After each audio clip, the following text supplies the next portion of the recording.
അടുത്തൊരു ക്വസ്റ്റ്യൻ നോക്കാം. 64 whole raise to minus 2/3. അപ്പോൾ ഇതിനെങ്ങനെ എഴുതാം നോക്കുക. എങ്ങനെ എഴുതാം?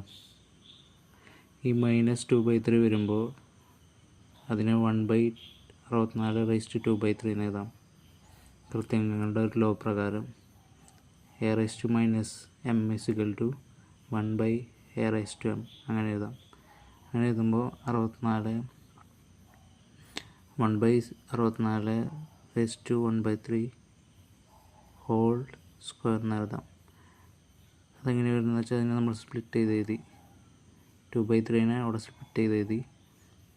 അപ്പോൾ 64 റൈസ് ടു 1/3 ഹോൾ സ്ക്വയർ എന്ന് വരും.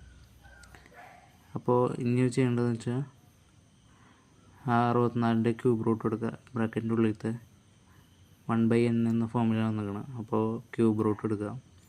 64ൻ്റെ ക്യൂബ് റൂട്ട് എന്ന് പറയുമ്പോൾ 4. ഇനി ആ സ്ക്വയർ ചെയ്യുക. ആ 4ന് സ്ക്വയർ ചെയ്യുക. അപ്പോൾ 16. ഉത്തരം എന്ന് പറയുന്നത് 1/16.